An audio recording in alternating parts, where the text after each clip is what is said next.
The target volume does not have enough free space to install. All right, my only option is to start over. Are you kidding me? I have seen this screen way too many times today. This installation process took about 3 hours.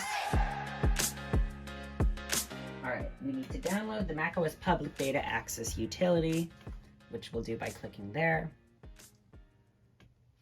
Yes, I do want to allow that. Click here. It opens this DMG file in the package we need to open as well. Oh yes, I was going to do the entire process in the partition. So I would like to switch over now. We're going to install on macOS 12 Monterey. All right. It says 3 hours, but I've tried to reinstall macOS Big Sur before, and it did not take 3 hours. All right, we're rebooting. I see mouse cursor, dark mode always. All right, so now we are on the installer, which looks quite similar to installers that would be used for earlier versions of macOS. I would like to download the beta.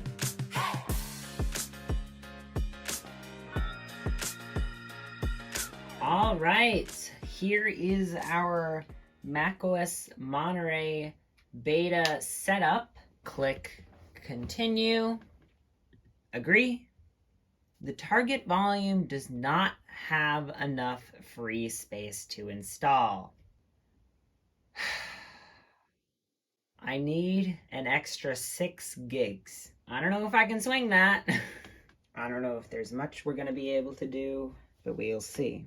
All right, my only option is to start over with a larger partition because I did not make the partition large enough.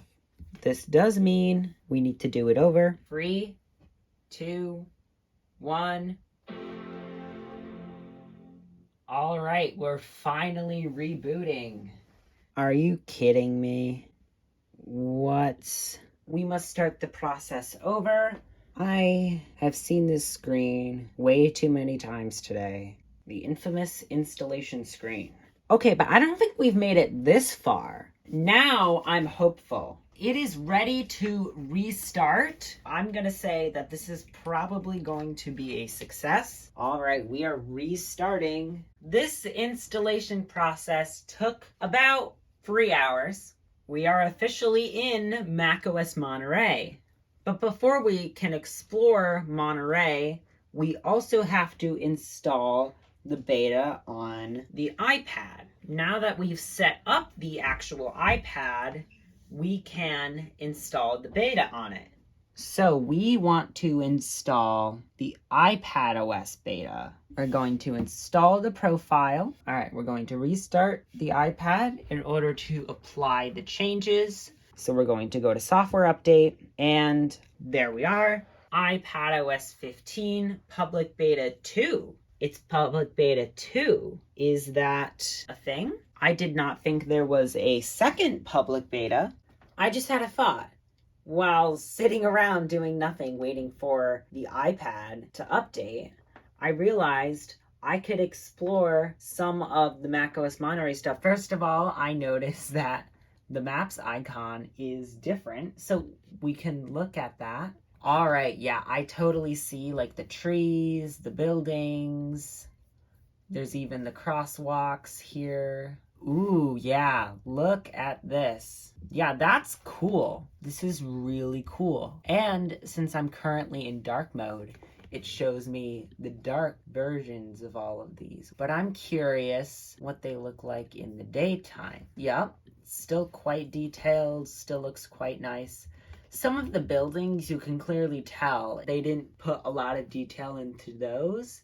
I think just the really historic monuments and the monuments that have like distinct designs, like this, for example. When I was doing some of this stuff, I occasionally dragged my mouse to the corner. I just dragged here, tapped. I'm not exactly sure how this works. And if I'm done and I open notes, yeah, my note is there. And it also makes a separate tab for quick notes, which is interesting. Now, you can also add tags to notes, I believe. So if I say, I'll add a bunch of different ones, and now you can see with all of my different notes, I have these hashtags. So when I click on one, it just shows me notes with that hashtag, or at least it should.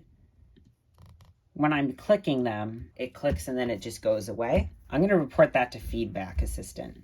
Now we also have new Safari stuff. So like if I were to open apple.com, then in a new tab, open Google, this tab layout is quite different. Now I believe you can create tab groups as well.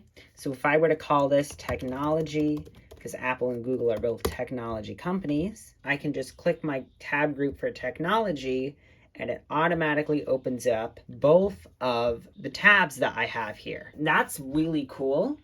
I really like that. Like quite frequently when I'm working on stuff in Safari, I will open up like a bunch of specific tabs each time.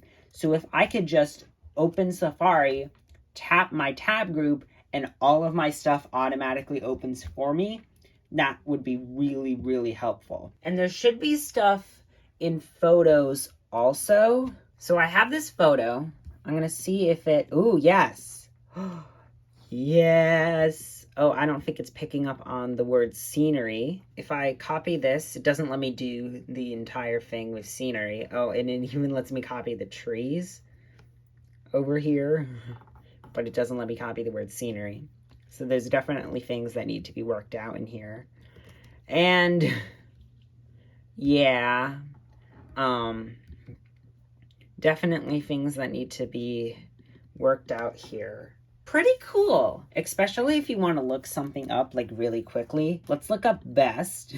All right, yep, of the most, yeah, see, there we go. The iPad is now officially on iPadOS 15.